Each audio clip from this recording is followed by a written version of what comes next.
Assalamualaikum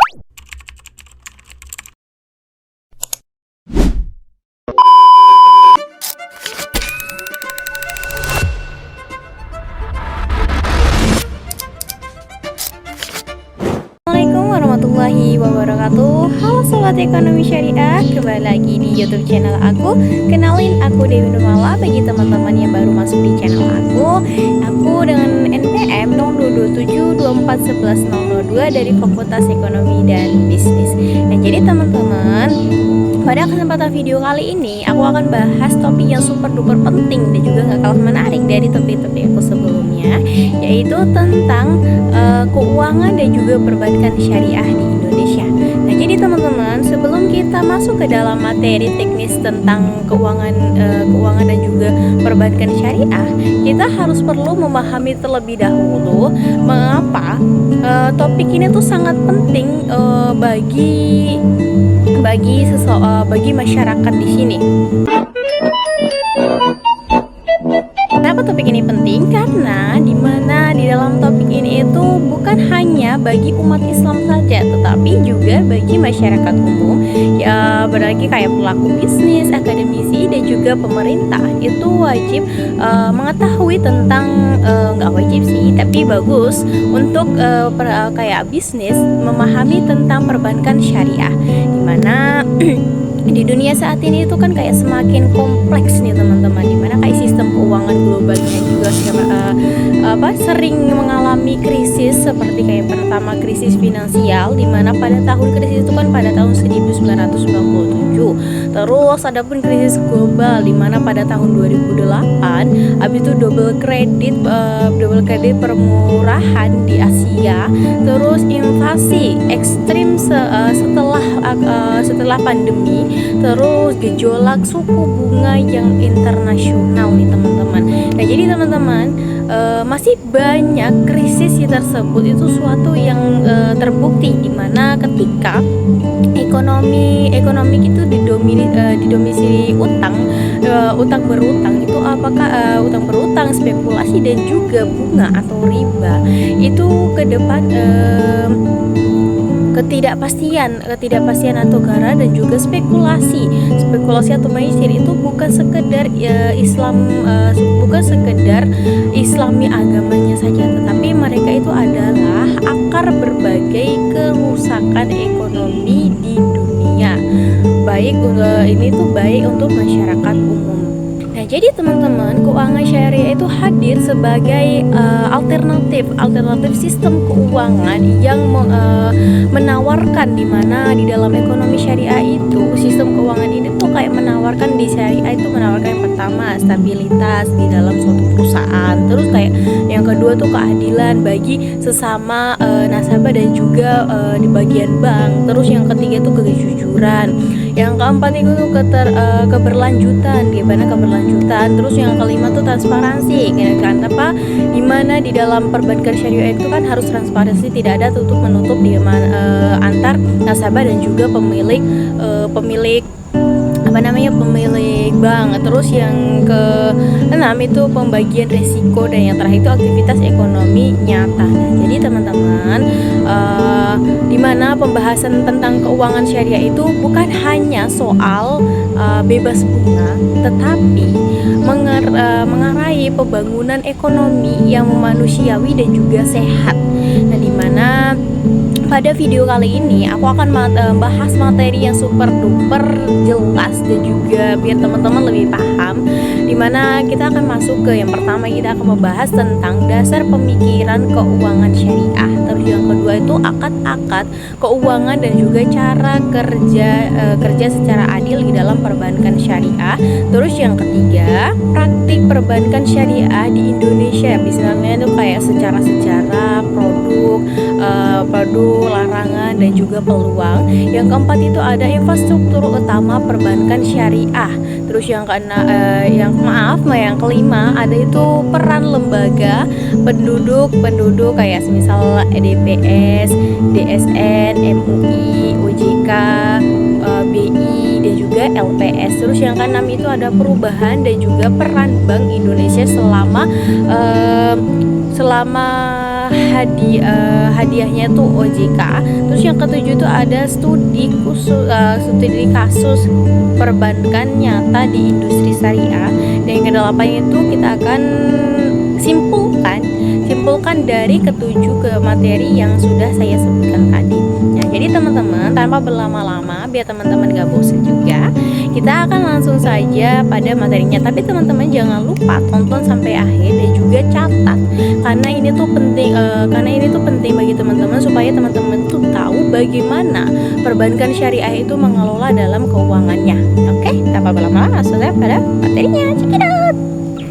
Jadi teman-teman, kita langsung saja masuk ke dalam materinya, di mana materi yang pertama itu kita akan membahas yang saya sudah sebutkan di awal tadi, yaitu tentang dasar teori keuangan syariah. Nah, jadi teman-teman, bagian ini itu bagian yang sangat penting di dalam perbankan syariah. Kenapa penting? Karena di sini itu kita akan menjadikan fondasi semua produk, akad dan juga praktik dalam perbankan syariah di Indonesia. Nah, jadi teman-teman, di mana yang pertama itu kita akan membahas dalam dasar kita yang pertama itu kita akan membahas tentang filosofi ekonomi syariah. Nah, jadi teman-teman, di mana filosofi ekonomi syariah itu dibangun atas tiga nilai besar, di mana yang pertama itu ada keadilan. Nah, di dalam keadilan itu sendiri dalam perbankan syariah itu tidak lebih ada transaksi yang pertama tidak merugikan salah satu pihak. Terus yang kedua tidak ada penipuan. Yang ketiga itu ada menyebarkan informasi, kayak menyembunyikan informasi yang misalnya kayak salah satu pihak aja yang mengetahui, itu tidak ada di dalam perbankan syariah. Terus yang keempat itu ada memberi keuangan yang tanpa resiko, dan memberi keuangan tanpa resiko. Terus di mana artinya nih teman-teman, di dalam perbankan syariah itu berarti transaksinya itu harus bersifat fair. Jadi maksudnya fair itu di sini di mana jika satu pihak nih teman-teman itu mengambil untung, ia itu harus mengambil resiko juga, di mana ini tuh kunci utama yang berbeda dengan bunga, karena di dalam perbankan syariah itu dia menggunakan akad. Dan yang kedua itu ada kesehatan atau masalah. Nah, jadi teman-teman, di mana di dalam ekonomi syariah itu tidak boleh hanya mengejar profit pribadi. Ia harus menciptakan, yang pertama itu kayak kesejahteraan umum, yang kedua itu ada pemerataan, yang ketiga itu agak keberlanjutan, yang terakhir itu ada kebaikan sosial. Terus yang ketiga itu ada kebersihan transaksi. Nah, jadi kebersihan transaksi itu kayak setiap transaksi itu harus bersih. Dimana yang pertama itu kayak halal secara objeknya, terus halal secara caranya dia mendapatkan, dan juga halal dari hasilnya. Nah, ini itu untuk mencegah dari terjadinya adanya bunga atau riba dan kejadian-kejadian yang tidak baik atau tidak diajarkan di dalam Islam. Jadi teman-teman, dasar inilah yang membuat kekuatan di dalam perbankan syariah itu menjadi lebih fokus atau lebih bertahan hingga saat ini. Kedua, di dalam dasar perekonomian syariah itu ada 3 larangan utama nih teman-teman. Pastinya kan ada riba, gharar, dan juga maisir. Nah, di itu tuh misalnya pertama itu kan riba nih teman-teman. Nah, riba itu kan bukan hanya bunga bank nih teman-teman, bunga bank, tetapi konsep luas, di mana yang pertama itu kayak tambahan dalam hutang, terus kayak keuntungan tanpa resiko, yang ketiga itu kan kayak eksplorasi debitur, terus yang terakhir itu kan transaksi berdasarkan dengan waktu bukan usaha. Nah, jadi teman-teman, mengapa riba itu dilarang? Ya karena riba itu menciptakan salah satu sistem ekonomi yang pertama itu tidak adil teman-teman, tidak adil bagi nasabah, dimana tuh kayak debit itu kan mengganggu resiko total, dimana kredit itu tetap utang tanpa adanya perlu kondisi usaha. Terus yang kedua tuh tidak stabil nih teman-teman, tidak stabil, dimana kayak misal nih semakin banyak utang maka berbunga, maka utang berbunga, maka semakin besar pula unsustainable ekonominya teman-teman. Terus yang ketiga itu kan tidak manusiawi. Dimana kenapa tidak manusiawi? Karena bunga itu kan tetap berjalan walaupun usaha kita merugi nih teman-teman, tapi kan bunga itu tetap berbunga walaupun kita semisal nih di dalam dalam pengusaha kita sedang mengalami kerugian. Nah itu tidak dihitung kayak oh orang ini ada kerugian berarti bunganya tidak bertambah. Nah itu tidak berlaku untuk yang menggunakan bunga. Jadi bunga itu tetap berkelanjutan di setiap periodenya nih teman-teman. Terus adapun yang ketiga yang keempat itu tentang kemiskinan. Kenapa memicu kemiskinan? Ya karena tadi nih teman-teman, beban bunga itu memeras pendapatan masyarakat. Misal ada kerugian terus dia belum bisa bayar, tetapi kan bunganya terus menambah. Nah itu akan memicu kemiskinan bagi masyarakat. Nah jadi teman-teman, dengan kata lain itu kan larangan riba itu bukan hanya sekedar hukum agama, tetapi regulasi stabilitas ekonomi atau mempermudahkan masyarakat dalam bertransaksi. Terus yang kedua itu kan ada garar. Nah garar itu kan ketidakpastian atau berlebihan. Nah jadi itu kayak garar itu terjadi ketika nih teman-teman, yang pertama itu informasinya tidak jelas, kayak kok bilangnya gini jadinya gini. Nah itu kan tidak jelasnya teman-teman. Terus yang kedua itu kayak kualitas barangnya itu tidak diketahui, kayak kualitas barangnya tuh tidak diketahui. Nah terus yang ketiga tuh harganya tidak pasti. Yang keempat tuh waktu tidak pasti, waktunya juga tidak pasti, kayak melenceng.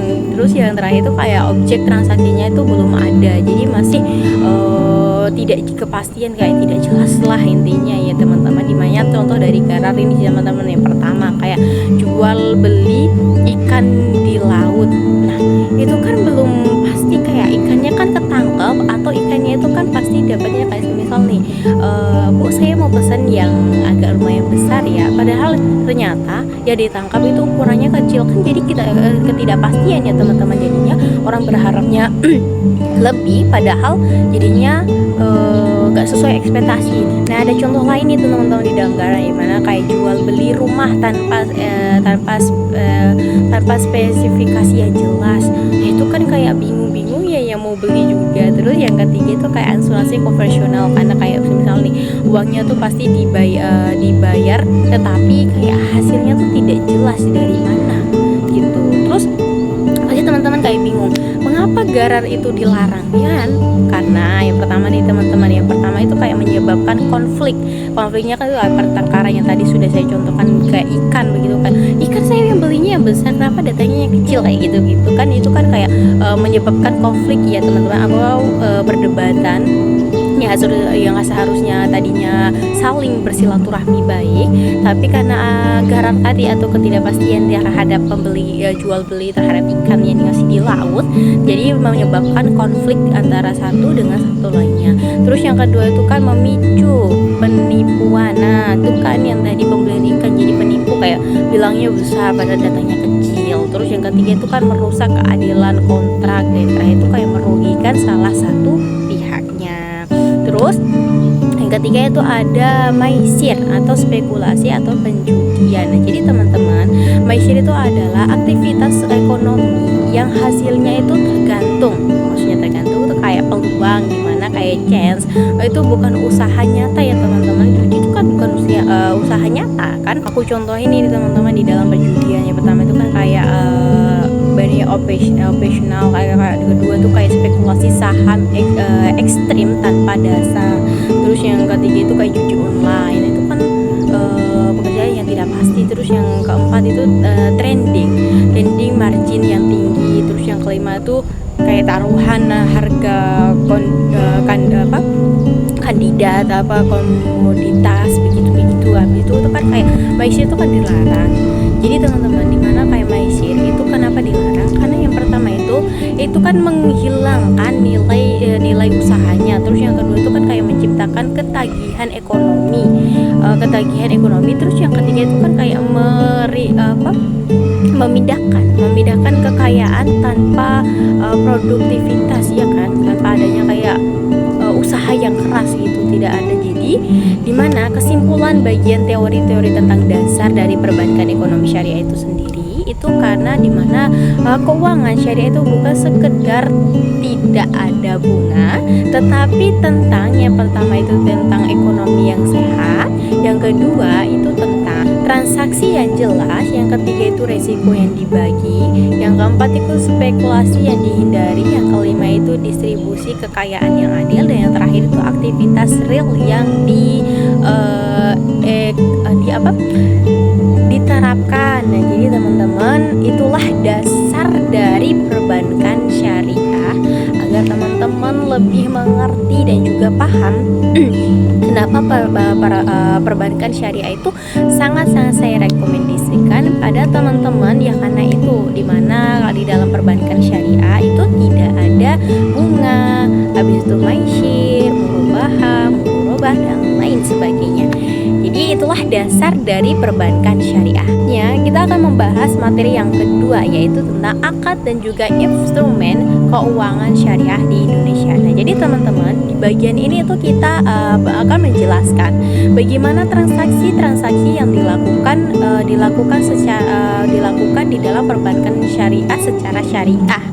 Terus di mana di sini itu di dalam akad juga instrumen ini ada 6 akad yang paling sering dipakai di dalam perbankan syariah. Yang pertama itu murabahah, yang kedua musyarakah, yang ketiga mudorobah, yang keempat itu ada ijrah, yang kelima ada salam, yang keenam ada istisna. Jadi teman-teman, di dalam 6 ini kita akan membahas super duper detail agar teman-teman paham maksud dari keenam akad yang saya sebutkan tadi. Bahas nih teman-teman. Nah, jadi murabahah itu kan kayak satu pihak menyediakan modal, terus pihak lain itu menyediakan tenaga atau kelebihan. Nah, jadi teman-teman, bagaimana cara kerjanya sih? Pasti teman-teman kan bertanya-tanya begitu, bagaimana sih cara kerjanya murabahah ini? Jadi yang pertama nih teman-teman, bank syariah itu kan memberi modal kepada pengusaha. Terus yang kedua itu kan pengusaha itu kan menjalankan bisnisnya. Terus yang ketiga itu jika untung maka dibagi sesuai dengan rasio. Terus yang keempat itu jika mengalami kerugian dalam suatu perusahaan, maka kerugian itu ditanggung oleh pemodal selama tidak ada kelalaian.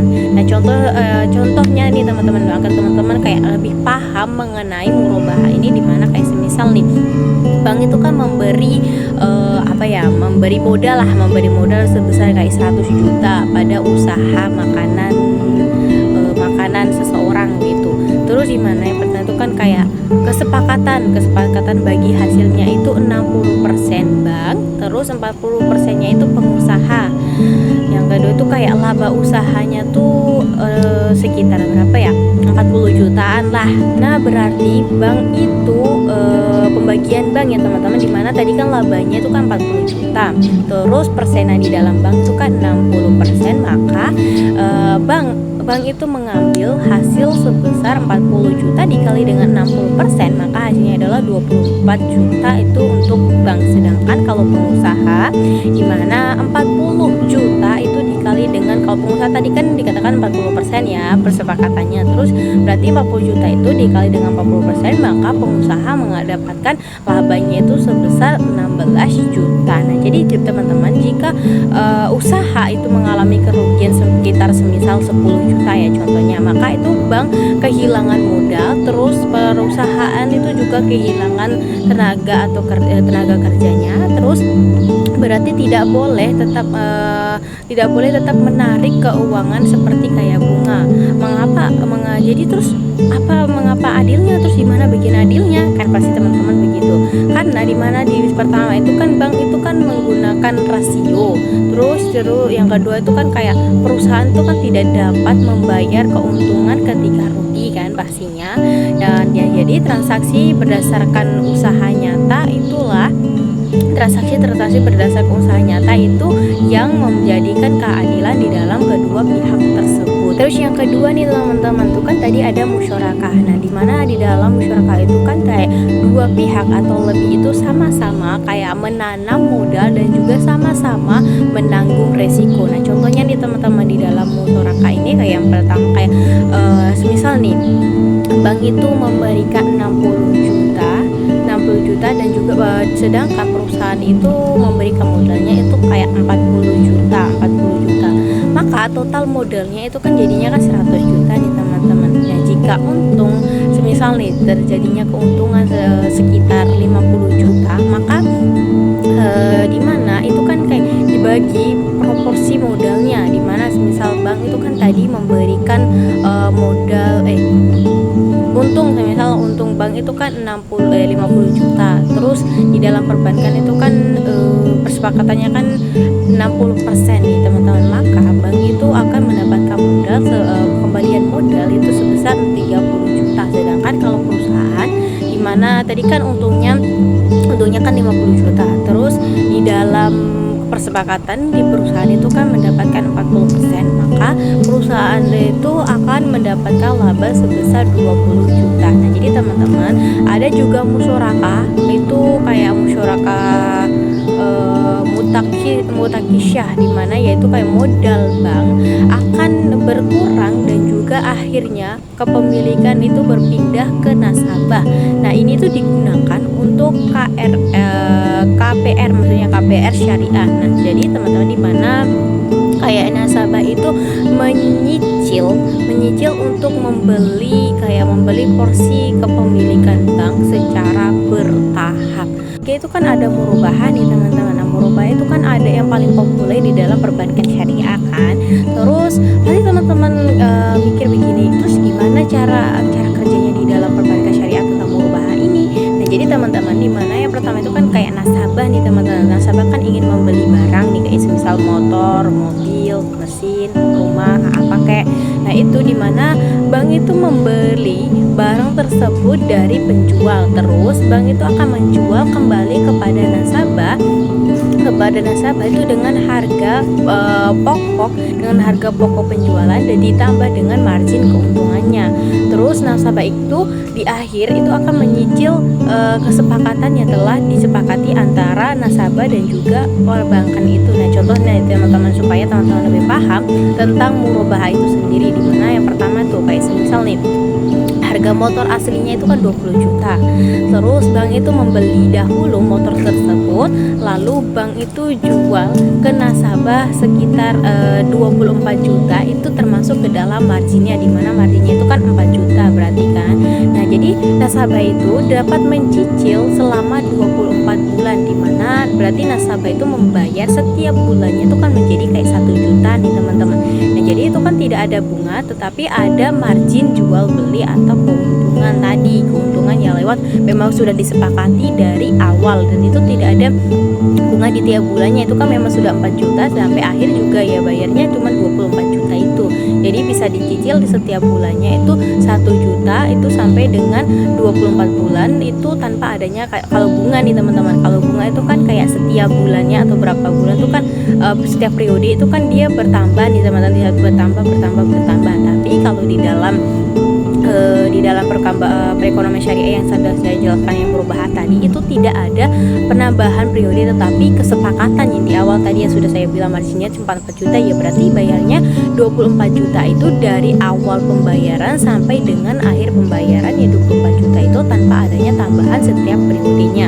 Itu pun ada kesepakatan dari nasabah dan juga dari perbankan itu sendiri, bukan kayak satu pihak, jadinya adil ya teman-teman, tidak ada bunga tetapi adanya margin atau jual beli. Ada persyaratannya juga, misal tapi yang pertama tuh kayak banknya tuh harus benar-benar memiliki barang yang barang-barang yang sebelum dijual itu kepada nasabah. Terus harganya tuh harga marginnya tuh harus disepakati tuh yang sudah saya jelaskan, harus disepakati di awal. Terus tidak boleh ada perubahan margin yang tadi saya bilang bahwa kalau 24 ya 24 dari itu sampai akhir. Terus tidak boleh menjadi bunganya itu rapi begitu. Terus adapun yang keempat yaitu tentang ijrah. Nah jadi teman-teman, ijrah atau sewa itu kan kayak bank itu kan menyewa barang ke nasabah. Nah ijrah itu ada ijrah mustahiyah bitamil atau biasa kita kenal dengan sebutan IMDT. Nah, IMDT itu kan kayak sewa ditambah dengan kayak opsi kepemilikan di akhir masa sewa, dimana ya teman-teman supaya teman-teman lebih paham tentang sewa menyewa ini, dimana kayak bank itu kan membeli mobil sekitar 200 juta nih teman-teman, terus menyewakan, jadi bank ini menyewakan ke nasabah sebesar 5 juta per bulannya nih teman-teman. Berarti setelah 5 tahun itu kan nasabah boleh membeli mobil tersebut dengan harga kecil, atau misalnya tadi 5 juta. Teman, yang ketiga itu aku akan bahas tentang praktik dan juga perbankan syariah di Indonesia nih teman-teman, dimana di dalam praktik perbankan syariah yang pertama itu ada sejarah tentang perbankan syariah, dimana nih teman-teman sejarah di dalam perbankan syariah itu pada tahun 1992 itu bank itu Muamalat itu berdiri, di mana pada tahun 1992 itu Bank Muamalat berdiri. Terus pada tahun 1998 sampai dengan tahun 2004 itu kerangka regulasi itu diperkuat dalam perbankan syariah. Terus pada tahun 2008 di mana undang-undang di dalam perbankan syariah itu lahir atau didirikan itu pada tahun 2008. Terus pada tahun 2014 di mana otoritas jasa keuangan itu mengambil peran pengawasan di dalam perbankan syariah. Terus pada tahun 2021 di mana manajer 3 bank syariah itu kayak semisal nih lahir, di mana kayak manajer bank 3 bank syariah itu lahir, di mana kayak Bank Syariah Indonesia dan lain sebagainya. Terus yang kedua itu ada produk perbankan syariah, di mana di dalam produk perbankan syariah itu Bank Syariah memiliki produk yang pertama itu ada penghimpunan dana, ya, di mana di dalam penghimpunan dana itu yang pertama itu kayak tabungan mudorobah, kayak bukti kelola nasabah yang dapat dibagi hasil. Terus yang kedua itu kayak tabungan wadiah. Nah, tabungan wadiah itu kayak titipan tanpa adanya imbalan atau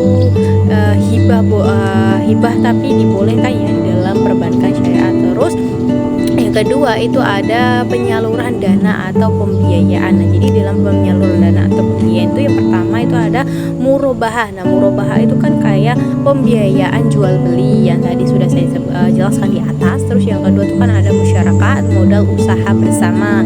Terus kayak yang ketiga itu mudorobah, terus kan modal dari bank. Terus yang keempat itu ada ijrah, itu kan sewa menyewa barang. Terus yang kelima itu ada KRS atau KRS syariah, dan yang terakhir itu kan ada pembiayaan UMKM syariah. Terus yang teman-teman yang ketiga ada pun jasa lainnya atau free business, dimana yang pertama itu kan ada wakalah, yang kedua itu ada kafalah, yang ketiga itu ada hawalah, dan yang terakhir itu ada safe deposit box syariah nih teman-teman. Terus selanjutnya ada pun di dalam sejarah syariah itu yang ketiga ada perbankan syariah nih teman-teman, di mana tantangan dalam perbankan syariah itu yang pertama literasi rendah, kayak banyak orang yang masih bingung bedanya antara bank syariah dan juga bank konvensional. Terus yang kedua itu kayak sumber daya manusianya tuh terbatas, kayak ahli syariah dan juga ditambah lagi harus ahli teknis mesin itu kayak kurang teman-teman. Pasti dalam masyarakat itu masih paham kayak salah satunya, bukan tentang dua-duanya. Terus yang ketiga itu teknologi, lagi-lagi teknologi itu kayak butuh investasi besar, itu dalam perbankan syariah itu memang masih kurang ya teman-teman. Terus yang keempat tuh kayak persaingan dengan bank konvensional tuh di mana bank besar itu kan punya teknologi yang lebih maju ya teman-teman, tapi di dalam perbankan syariah itu kan masih memang belum bisa menandingi di dalam perbankan konvensional. Terus yang kelima tuh kan kayak produknya tuh kan kurang inovatif, di mana kayak masyarakat itu ingin layanan itu cepat dan digital. Nah, tapi di dalam perbankan syariah itu kan belum bisa memenuhi di dalam tentang kayak kecepatan dalam melayani nasabah tersebut ya teman-teman. itulah kekurangan di dalam perbankan syariah di Indonesia. Cuman yang keempat itu aku akan jelasin tentang infrastruktur dalam perbankan syariah di Indonesia. Nah, jadi teman-teman, dimana di dalam perbankan modern itu bukan hanya soal akad, tetapi tentang struktur yang menopang di dalam perbankan syariah. Dimana itu yang pertama kayak infrastruktur teknologi informasi. Nah, di dalam infrastruktur teknologi informasi ini tuh kayak yang pertama ada core banking syariah, terus data center, yang ketiga itu ada cloud computing, terus yang keempat itu ada service backup, yang kelima itu ada desert ecosystem syariah, terus yang keenam itu ada API untuk integrasi finansial, terus yang ketujuh ada mobile banking syariah, dan yang kedelapan atau yang terakhir itu ada syariah kemenangan berlapis atau value equation. Terus yang kedua ada pun keamanan siber. Nah, jadi teman-teman, di mana keamanan siber di dalam perkembangan syariah itu, karena transaksi itu kan digital, bank itu kan harus yang pertama memiliki tim cyber security. Terus kayak yang kedua itu kan melakukan kriptasi data. Terus yang ketiga kayak biometrik itu untuk login. Terus yang keempat itu ada pengawasan value 24 jam. Terus yang terakhir itu kan kayak perlindungan dari manual atau hacker itu kan kayak mesti harusnya ada, tetapi tanpa ini itu kayak bank akan rawan serangan atau rawan tentang pencurian di dalam perbankan syariahnya diri. Itulah keamanan cyber yang harus ada di dalam digital perbankan syariah. Ya, adapun peran lembaga pendukung. Nah, di dalam peran lembaga pendukung ini, di mana yang pertama itu ada DSN MUI, di mana yang pertama itu kayak penerbitan fatwa syariah, terus yang kedua itu kayak mengatur rambu-rambu akad, terus yang ketiga itu ada menguji kehalalan produk baru. Terus yang kedua itu ada DPS atau Dewan Pengawasan Syariah, di mana dalam Dewan Pengawasan Syariah itu yang pertama ada berbeda dalam bank, terus yang kedua itu kayak mengawasi operasional harian, dan yang terakhir itu ada mencegah pelanggaran syariah. Terus yang ketiga itu ada OJK atau Otoritas Jasa Keuangan, di mana di dalam Otoritas Jasa Keuangan itu yang pertama ada mengawasi bank, yang kedua ada pengeluaran izin, yang ketiga ada melindungi konsumen, dan yang terakhir itu ada mengukur tata kelola di dalam perbankan syariah. Yang keempat itu ada LPS. Nah, di dalam LPS itu yang pertama ada menjamin dana nasabah, terus yang kedua itu kayak melindungi sistem keuangan. Terus yang kelima atau yang terakhir itu ada Bank Indonesia atau biasa kita kenal dengan sebutan BI, di mana yang pertama itu kayak menjaga stabilitas moneter, yang kedua itu mengatur sistem pembayaran, yang ketiga itu ada berkoordinasi dengan Otoritas Jasa Keuangan itu sendiri. Ini aku akan bahas tentang peran Bank Indonesia setelah adanya Otoritas Jasa Keuangan, di mana sebelum Otoritas Jasa Keuangan atau OJK itu berdiri, Bank Indonesia itu mengawasi bank setelah Otoritas Jasa Keuangan berdiri sekitar pada tahun 2011, di mana Bank Indonesia itu berfokus pada yang pertama kayak inflasi, yang kedua stabilitas rupiah, yang ketiga itu kayak sistem pembiayaan, terus yang keempat itu kayak kebijakan makroprudensial. Nah, terus setelah adanya Otoritas Jasa Keuangan itu di mana Bank Indonesia itu Otoritas Jasa Keuangan tuh jadi lebih fokus pada kayak pertama pengawasan bank, yang kedua itu ada literasi bank, dan yang terakhir itu ada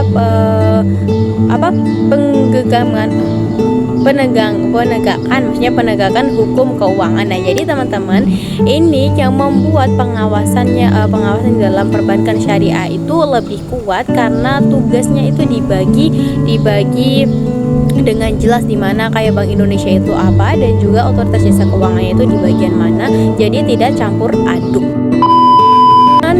Tanpa kita sadari bahwa kita sudah sampai di dalam kesimpulan atau akhir di dalam di dalam video aku pembahasan kali ini, dimana kesimpulan yang dapat aku tarik dari pembahasan yang udah aku jelasin tadi, dimana keuangan syariah itu adalah kombinasi antara nilai modal ditambah dengan kayak prinsip perdagangan yang adil, plus dengan teknologi modern, plus dengan tata kelola yang kuat. Nah, jadi teman-teman, jika hal-hal ini dijalankan bersama-sama, maka perbankan syariah itu bisa menjadi pilar utama ekonomi Indonesia dan juga bahkan dunia. Nah, jadi teman-teman, mungkin itu saja materi yang dapat saya sampaikan dalam video kali ini. Jadi teman-teman jangan lupa like, share, komen, dan subscribe agar teman-teman tidak ketinggalan video-video dari aku. Jadi begitu saja. Bye bye.